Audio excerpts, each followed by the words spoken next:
We were taught to give time, to give effort, to give ourselves. But no one ever taught us how to overflow. So we learned to empty ourselves, believing that sacrifice was love and exhaustion was virtue. What if life was never asking us to give more, but to stop blocking what already flows? What if abundance is not something we create, but something we allow? Today, let's talk about the difference between donating and overflowing.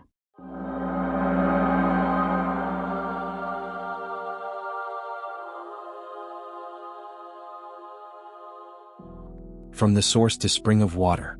I once believed that life expanded because we gave more.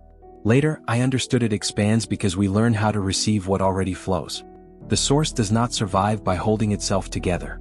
It survives by becoming source, by expanding as light, life, and love in every direction. What leaves the source does not lose its origin. It carries it asleep.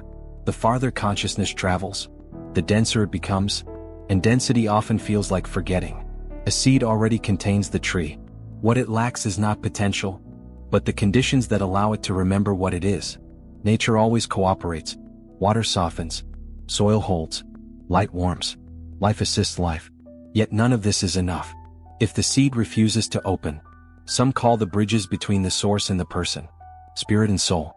Others use different names. The names do not matter. What matters is that communication exists. Consciousness does not awaken by force. It awakens through information, through messages about who we are and how our potentials unfold. This is why energy in this sense is not something to be spent, traded, or extracted. It is understanding being transmitted. Here is where confusion often begins. To donate is usually an act of calculation. Even when subtle, it carries expectation.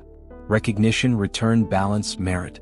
Donation belongs to a marketplace, sometimes visible, sometimes disguised as virtue. Overflow belongs to a different order.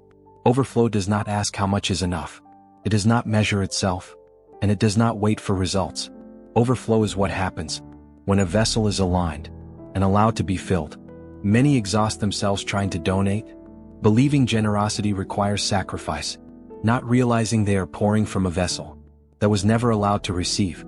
Helios and Vesta had cornucopias, not because they accumulated wealth, but because they remained aligned. Source, spirit, soul, one uninterrupted current. They did not give to become abundant. They became abundant because they allowed themselves to be served. By the flow they later reflected. Overflow requires no effort, only permission. Love that overflows does not need to be offered. Light that overflows does not need to be pointed. Life that overflows does not fear death. Even the seed that rots is not lost. Its essence remains intact, but the tree it could have lived as never touched the sun. Expansion is not about becoming larger. It is about becoming clearer. Life does not grow by adding volume, but by integrating awareness. And when awareness integrates, we stop trying to give life meaning and finally allow life to make love through us. In short, even the rotted seed does not lose its essence. The expansion of life does not lie in transforming the seed into a date palm, but in the consciousness of life in everything. In the seed, the tree, the fruit, the bird, and the fertilizer that nourishes the entire circle. The expansion of life lies in the integration of subtlety with density, in the discovery of unity, not in the volume it occupies. Essence already is each and everything, and as we expand the consciousness of essence within ourselves, we learn that we too are, potentially, all things. It is enough to make love with life and fertilize more of the best in each with the best of all. Life does not grow only in volume, it grows in quality, at a level of unified consciousness beyond intellectual understanding. Each person's life grows as it merges with the life of another, and this demands lived experience, practical, personal, and non-transferable. Hello everyone. Time flew by like a rocket and our break ended before I even noticed. We're back now, so, Dr. Weber, could you tell us which school of thought this text aligns with? That's true, John. Time seems to be in a hurry, and if you aren't paying attention, you can get lost. Fortunately, your library offers such a pleasant environment. Our friends and I had the chance to get together for a joint analysis, and we'll start by saying this. Regarding the perspective it converges with, the beautiful answer is it doesn't belong to just one school. It touches on several at the same time. However, we can name some lineages of resonance without boxing it in. We'll offer a few. 1. Neoplatonism, Plotinus, and the logic of emanation. The strongest structural convergence is with Neoplatonic thought, particularly Plotinus.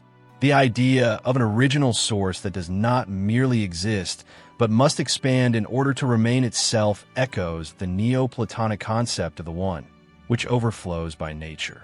In this framework, creation is not an act of will, judgment, or necessity, but an inevitable transbordment of fullness. The sequence presented in the note, source, spirit, soul, person, mirrors the classical structure of emanation, not as a hierarchy of value, but as a gradient of density and awareness. Distance from the source does not imply corruption or sin, but increased density and temporary forgetfulness. Consciousness is not lost, it is dormant. Return is not moral obedience, but realignment. The source does not give, it overflows.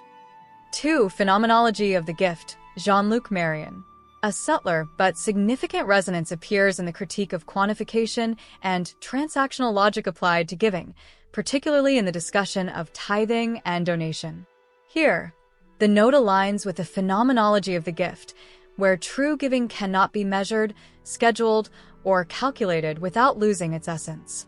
What truly matters is not quantity, but excess, not numerical excess, but phenomenological excess.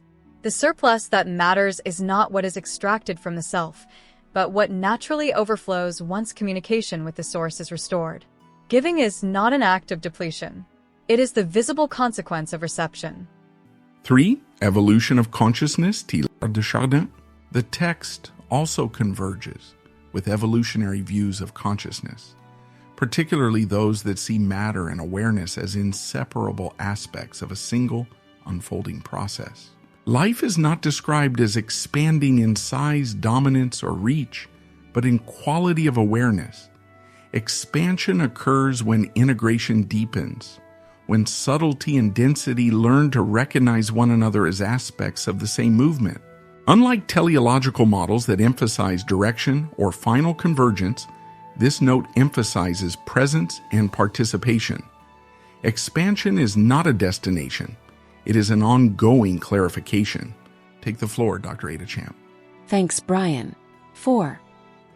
Implicate order and communication, David Bohm. Another strong resonance appears in the treatment of communication as the true carrier of consciousness. Energy, as described in the note, is not life force in a biological or mystical sense, but information, structured meaning capable of awakening latent awareness. This aligns closely with Bohm's notion of implicate order unfolding into explicate form. Breakdown does not occur because something is missing, but because the flow of communication is obstructed. Fragmentation is not a failure of the source, but a local interruption in coherence. Jessica, please give us your impressions. Sure, Dr. Ada. 5. Non-dual mysticism without doctrinal identity. Finally, the note clearly resonates with non-dual traditions, Christian mysticism, Advaita Vedanta, Taoism, without explicitly belonging to any of them. The emphasis on permission rather than effort, overflow rather than sacrifice, clarity rather than accumulation reflects a shared insight. Life does not need to be forced. It needs to be allowed. The seed that rots does not lose its essence. But clarity determines whether potential becomes lived reality. A unifying thread. Across all these perspectives, one principle remains consistent. Expansion is not obligation. It is opportunity. No manifestation of the source ever ceases to represent the source. Participation in expansion is a privilege of co-creation, not a condition for worth or survival. When alignment with the soul is restored, dependence on external validation, donation, or extraction dissolves.